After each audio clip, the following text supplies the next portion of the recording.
আসসালামু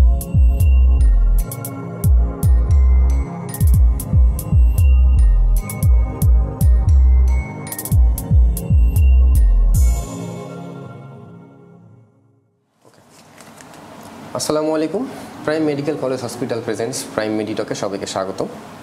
আমাদের আজকের অনুষ্ঠানে বিশেষ অতিথি হিসেবে উপস্থিত রয়েছেন retired brigadier general doctor Mohammad Golam Rasul. Sir, আপনাকে অসংখ্য ধন্যবাদ আমাদের অনুষ্ঠানে আসার জন্য। আপনাকেও ধন্যবাদ। স্যার, ফ্যামিলি মেডিসিনটা আসলে কি? ধন্যবাদ। ফ্যামিলি মেডিসিন এটা একটা কনসেপ্ট। এটা আসলে জেনারেল প্র্যাকটিস থেকে এটার উদ্ভব হয়েছিল 1960 সালে।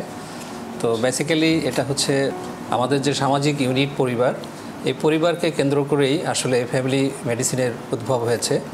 আমরা সচরাচর যে সমস্ত বিশেষজ্ঞ দেখে থাকি তারা হয়তো কোনো একটা অর্গান বা সিস্টেম নিয়ে তারা বিশেষায়িত জ্ঞান অর্জন করে, কিন্তু ফ্যামিলি মেডিসিন এটা হলো পরিবারের সকলকে নিয়ে, একটা পরিবারের সকল বয়সের একদম নবজাতক থেকে শুরু করে বয়োবৃদ্ধ পর্যন্ত একজন নারী বা পুরুষ এবং সব ধরনের রোগের চিকিৎসা দিতে সক্ষম। এছাড়া এটি যেমন কিউরেটিভ চিকিৎসা দিয়ে থাকে, তেমনিভাবে প্রিভেন্টিভ এবং প্রমোটিভ চিকিৎসাও এনশিওর করে থাকে।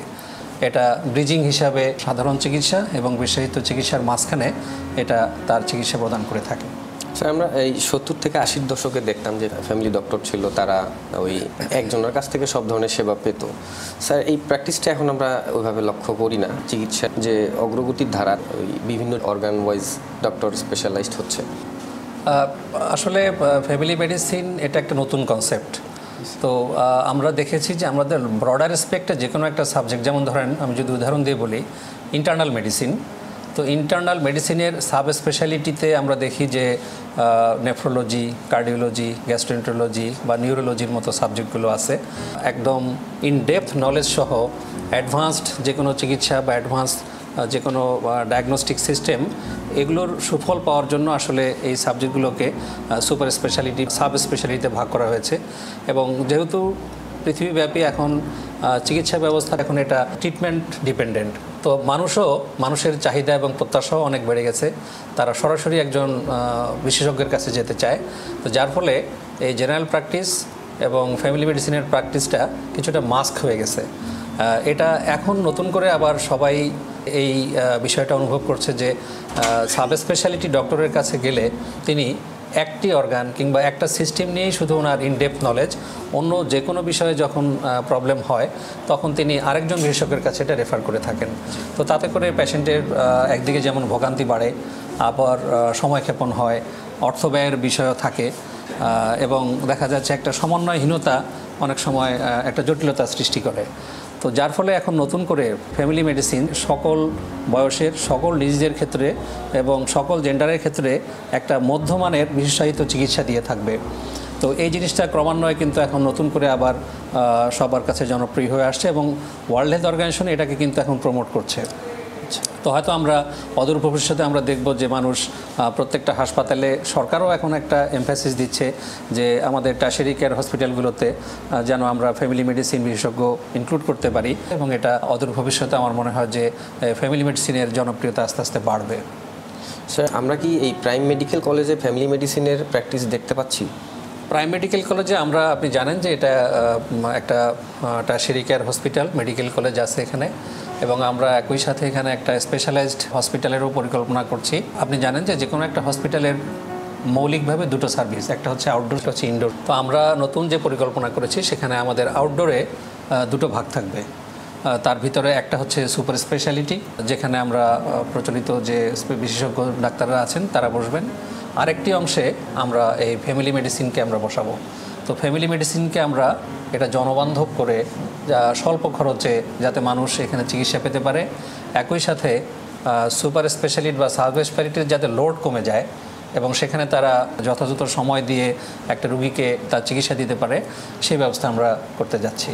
তো সেদিক থেকে আমার মনে হয় যে আমাদের হসপিটাল বাংলাদেশে একটা পাইওনিয়ার হিসাবে স্বাস্থ্য ব্যবস্থায় ফ্যামিলি মেডিসিনের যে অবদান, সেটা আপনারা হয়তো আগামী 1 বছরের মধ্যেই আপনারা এখানে লক্ষ্য করতে পারবেন।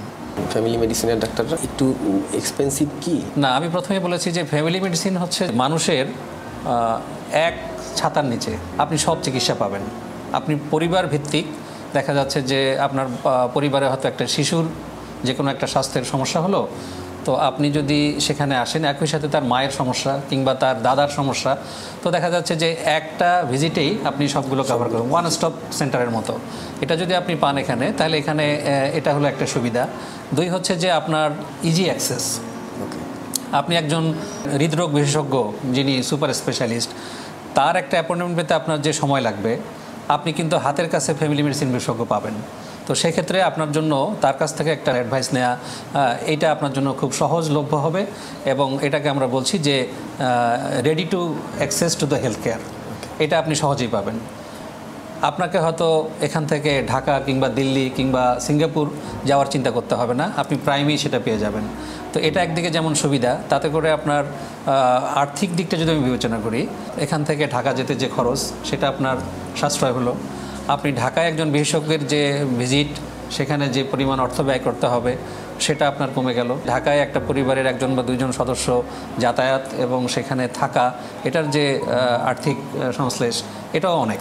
তো সব দিক থেকে আমরা বলবো যে এটা অত্যন্ত ইকোনমিক হবে। ডাক্তারদের পিছনে রুগীদের পকেট মানি খরচ হয়, সেই জায়গাটাতে একটা বড় ধরনের অবদান রাখতে পারবে বলে আমার মনে হয়। এটা যদি আমরা সব হসপিটালগুলোতে আমরা এই সার্ভিসটা চালু করতে পারি, তাহলে পরে অবশ্যই আমাদের হেলথ কেয়ার কস্টের উপরে এটা একটা বিরাট প্রভাব অবশ্যই থাকবে, একটা পজিটিভ প্রভাব হবে ইনশাল্লাহ। এই অনুষ্ঠানটিকে কীভাবে দেখছেন? এটা খুবই পজিটিভ। মানুষের চাহিদা পরিবর্তন হচ্ছে দিন দিন। মানুষের ধরেন সায়েন্স প্রতিনিয়ত পরিবর্তন হচ্ছে, মেডিকেল সায়েন্সও পরিবর্তন হচ্ছে, ডিজিজ ট্রেন্ডও পরিবর্তন হচ্ছে। আমরা এখন থেকে যদি আমরা 30 বছর আগের কথা চিন্তা করি, তখন যে সমস্ত ডিজিজ ছিল, এখন কিন্তু এই ডিজিজগুলো নাই, নতুন নতুন ডিজিজ আসছে। তখন মানুষের যে চাহিদা ছিল, এই চাহিদা এখন নাই। তখন মানুষের যে লাইফস্টাইল ছিল, সেই লাইফস্টাইল নাই। তখন মানুষ যেভাবে হেলথ সিক করতো, মানুষ এখন ভিন্নভাবে করে।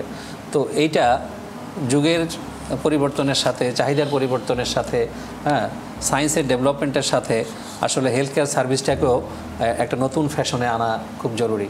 আপনারা আমাদের আলোচনাটি শুনলেন। স্যার, আপনাকে অসংখ্য ধন্যবাদ আমাদের অনুষ্ঠানে আসার জন্য। আপনাকেও ধন্যবাদ। দর্শক, চোখ রাখুন আমাদের অনুষ্ঠান। আজকের মতো এখানেই বিদায় নিচ্ছি। আল্লাহ হাফিজ।